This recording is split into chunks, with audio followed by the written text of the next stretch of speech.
galdetzen digute lau zenbaki. Horregatik jarritut, lehenengo zenbakia, bigarrena, hirugarrena, laugarrena. Eta lauren batura 108 dela.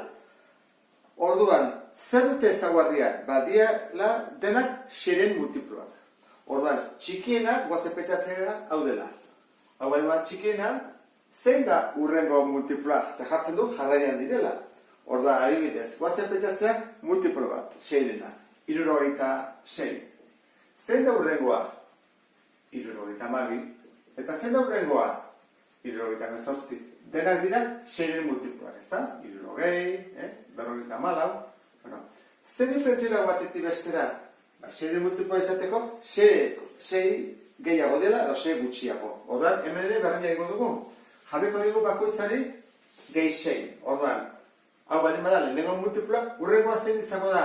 Isa gehi 6 gehiago. Eta horrengoa, isa gehi 12. Eta horrengoa, isa gehi 18.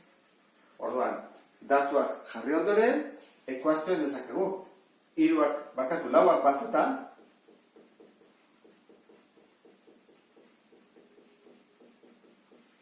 da 108. Bueno, hemen, egingo duguna izango da, isa.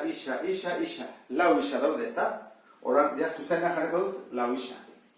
Laburtu ingo dut pixka bat, Eta hemen, 108, ken, batuketa ingo dut eta eramango dut beste aldera. Orduan, 18 gehi 12, 30 eta 6, 36. Kendu behar ditu ni, 36. Orduan, pixka azkarra egiteko bestela, Isa berdin, orduan, 108, ken 36, 72, zati lau. Orduan, inbarko dugu, 72, zati lau, bana, iru, eta hau, 8. Orduan, isa da, hemen 8. Ondata zaigu, xeren multiploa da? Bai, xeren bai hemen 8. Orduan, lau zenbakiak zetzu dira. Lau zenbakiak dira, hemen 8 dira jarrikut hemen. Hemen 8. Tortzik honea, guaz izaten? 6 gehiago, 24. 6 gehiago, 30. Eta 6 gehiago, 36. Eta hola bukatuko genuke problema honekin. Eta azkena fantazia guren, problema honetan datuak ez dute alako zaitasunik zergatik galetzen dutelako zenbakia zer den isa. Eta orain, honen zaitasuna da ekuazioa asmatzea. Guazen egitea. Zenbaki baten urrengoa. Zenbaki baten urrengoa zein da? Isa gehi bat. Horra, jartzen dut. Zenbaki baten urrengoaren bostena. Horra, zenbaki baten urrengoaren guzti horren bostena. Eta nola lortu ezakegu emaitza berdina.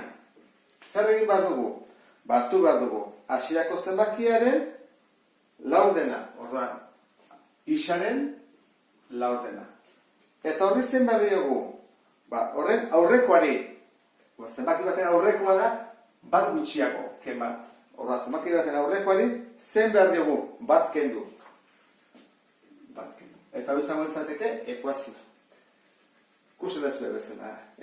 Hau behar da, irakurri duguna, ontan bihurtzea, pixka bat komplikatu izan daiteke. Baina hau arte ondoren, jarkin dezakegu, emekaten. Orduan, denen jarriko dugu bat, bost lau bat baten multiplo komun txikena, hogei da. Zergatik, bost amar amabost hogei, lau zortze amabi amasei hogei. Horran, hori badin bada, guaz egitea. Hogei zati bost, lau. Horran, goikoak, laukin. Parentesia jarri hori berriko horrez. Goatu izetezte. Oso, urrengoan, hogei zati lau, bost. Horran, goikoak bider bost. Bost izan. Ken, hogei zati bat hogei, bider hogei. Eta hori berdina. Horra, guaz egitea, parentesia. Lau isa gehi bat. Horra, inbar dugu. Lau isa eta lau. Berdin, bost isa, ken hogei. Jarri dezakegu, ken berrogei neba dugu. Horra, pasatzen dugu horrean, lau isa, ken bost isa, berdin, minus hogei, minus lau. Hau zen bada? Hau da, minus bat isa. jarriko dut nahi eta bate horrekin ikusteko nola pasa beste aldera, Horrela da, minus, minus, minus, dak minusa dira. Ordan ditugut minus pila bat. Zenbat? Minus 44 bat iten da, Mantendu zikurra. Orduan, horrela egin badezute, bidertzen edena bestaldea zatitzen, eta minus bat, orduan, minus zati minus plus, orduan, 44 zati bat, 44. Hau zagozeteke, emaitza. Beste batean egin detike, eta bali bazen duten, horrela egin badian, beste horretara, minus isa, berdin, minus 44, egin deteke da, minus hau, bestaldea pasa. Toda bihurtzen da, plus. Hau da bestera bat egiteko, Biak zuzenak dira. Orduan, erantzuna zein da? Zenbakian 44 da. Eta, hola bukatuko nuke, errepaso egiten. Beste bat arte, agur.